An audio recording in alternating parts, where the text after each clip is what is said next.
Continuamos con nuestro programa y nos habíamos quedado en esta primera sección en donde hemos iniciado en la puerta de Rashon. Hemos escuchado el juicio, las declaraciones de tanto del leñador como del monje y del propio ladrón, Tajomaru, y ahora nos encontramos nuevamente en la puerta de Rashomon. ¿Qué sucedió después, Gabriel? Así es, bueno, en este momento cuando están en la puerta, el monje empieza a hablar sobre cómo este ladrón Tajomaru ya había sido acusado de asesinato anteriormente de 2 mujeres. Luego el monje comienza a decir que la mujer estuvo 2 días en el templo escondida hasta que la encontraron, pero contó una versión muy diferente a lo que había dicho Tajomaru. Y aquí empieza otro gran flashback que nos va a llevar nuevamente a este juicio, donde, como decías, vemos ahora al leñador y al monje en el fondo, mientras en un primer plano vemos a la mujer llorando y declarando que después de satisfacer su deseo, Tajomaru se burló de su marido y ella trató de ayudarlo. La vemos a ella tirada al lado de su marido, del samurái, y este solamente la miraba de una manera muy fría, dice ella. Atormentada por esta mirada de su marido, ella lo desató y le dijo que la matara. Ahí en el juicio dice que ella después de este momento perdió el conocimiento y cuando despertó su marido estaba con una daga enterrada en el pecho. Corrió por el bosque hasta un estanque donde quiso quitarse la vida, pero no lo hizo porque, dice ella, es mujer y es una mujer débil. Entonces aquí termina este flashback de esta narración del monje y vamos a regresar otra vez a la puerta. Así es, regresamos a la puerta de Rashon en este momento donde esta puerta está en ruinas, sigue lloviendo constantemente, una lluvia intensa. Está el monje, el leñador y el peregrino en ese espacio esperando a que pase la lluvia, y se comenta estas 2 versiones que presentan variaciones, presentan diferencias muy importantes.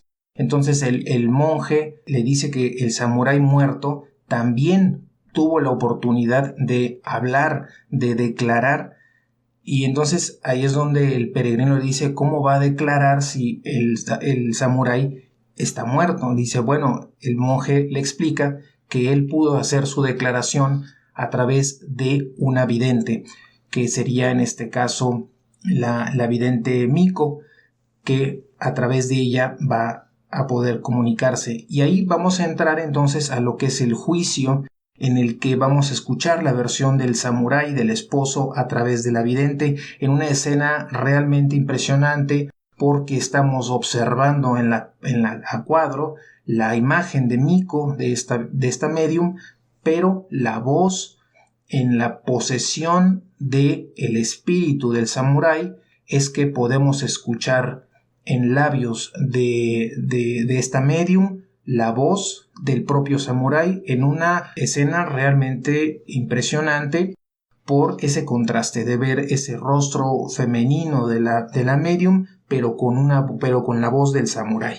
Ahí entonces él va a contar su versión de los hechos, va a explicar que tras haber violado a la esposa, Tajomaru intentó convencer a la esposa para que lo abandonara a él, ella en el suelo, inmóvil y abatida, y entonces vamos a tener un flashback en donde Tajomaru lo vamos a ver cómo es que intenta convencerla. También vamos a ver cómo mata al samurái, que no había escuchado palabras tan malas expresadas por la mujer, por su esposa. Ella dice que lo pidió matarlo. La vidente en ese caso se ríe en ese regreso que estamos teniendo al tiempo de la declaración, y luego nuevamente a través de un flashback vamos viendo cómo Tajomaru le pregunta al samurái si desea que mate a ella o que la deja libre. Ella entonces corre y Tajomaru va tras ella. Finalmente ella logra escapar mientras que Tajomaru desata al samurái. Él se levanta, llora por esta situación de ver violada a su mujer, a su esposa, ve la daga clavada en la tierra, se acerca, la toma y se suicida el samurái. Esa es la versión que el propio samurái está contando. La vidente hace ese mismo gesto del rictus de muerte y poco a poco lo dice que el samurái poco a poco lo fue invadiendo esa oscuridad y que logró distinguir o percibir que alguien le retiraba la daga. Aquí la daga es un elemento muy importante porque en otras versiones no será una daga sino una espada la que da muerte a este personaje. Así es, regresamos nuevamente después de este flashback donde el monje está narrando sobre la cuestión de la vidente, la declaración. Regresamos a la puerta y el leñador menciona que el hombre, el samurái, no tenía una daga en el pecho. Recordemos que el leñador es quien encontró el cuerpo de este hombre. Dice que no tenía tal daga, sino que lo mataron con una espada. Aquí vemos también dos actitudes de estas personas que lo están escuchando. Por un lado, el peregrino es una ansia de querer saber mucho más y que le cuente más sobre la versión ahora del leñador, mientras vemos al monje totalmente aturdido. Él ya no quiere escuchar más sobre esta historia.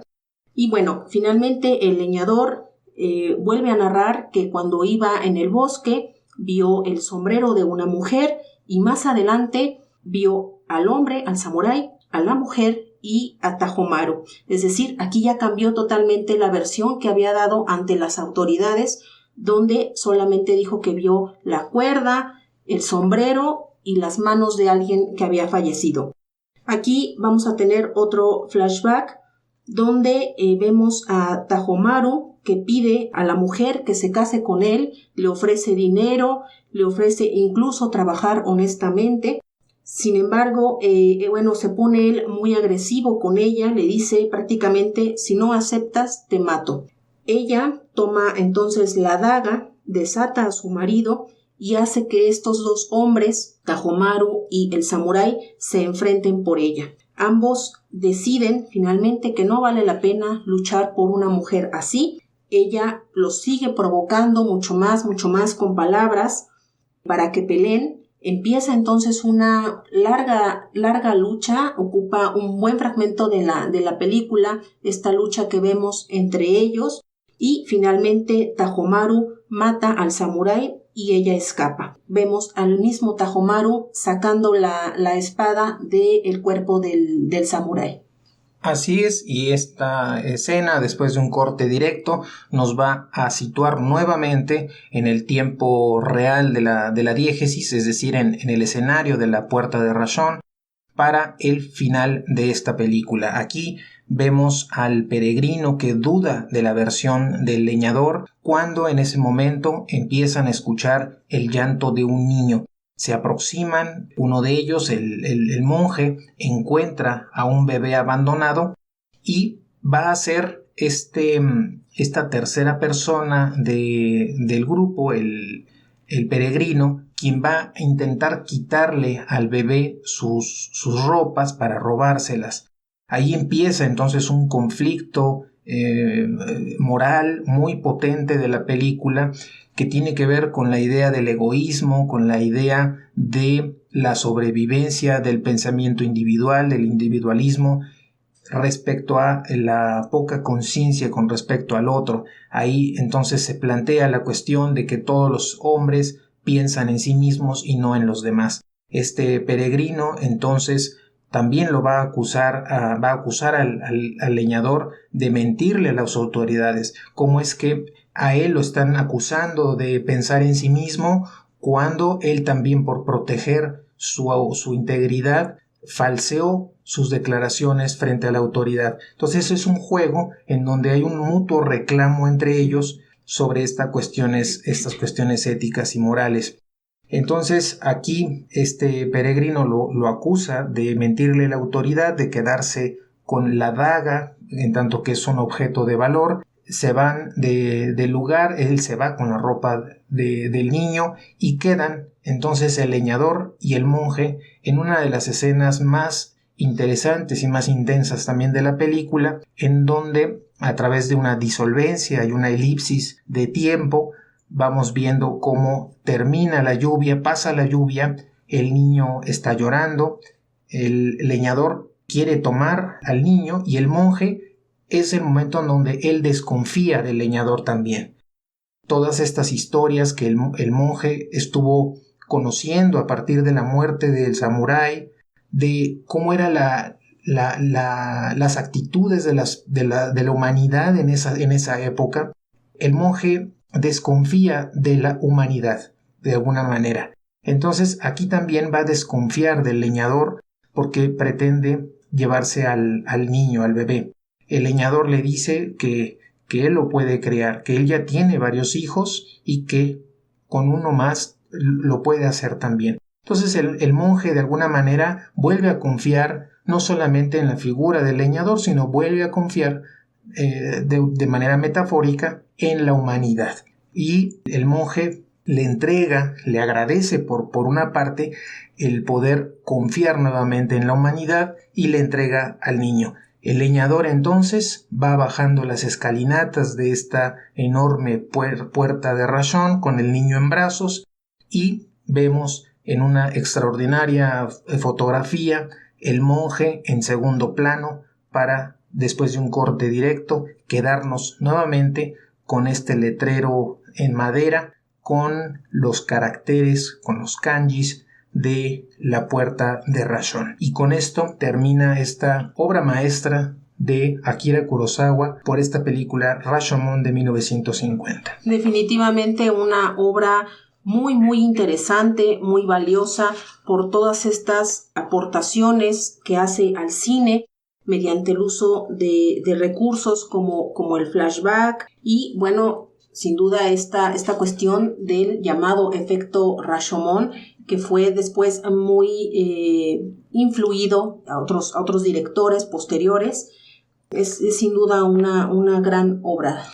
Es muy interesante porque este efecto que ya se había trabajado en Occidente del flashback, de regresar a un tiempo pasado al interior de la diégesis, Kurosawa lo va a trabajar, lo va a desarrollar a partir de la subjetividad de cada uno de los personajes. Nos va a hacer mostrar cuál es no solamente su versión de los hechos, sino también sus emociones, sus actitudes, sus pensamientos de cada uno de los personajes a través de alguna manera una especie como de flashback dentro de otro flashback y que nos va mostrando lo que el personaje va pensando, va sintiendo en cada una de sus versiones. De manera que es una obra de la filmografía mundial fundamental, no solamente por este recurso técnico, sino por la manera de construir y de irnos llevando a estos temas que son universales.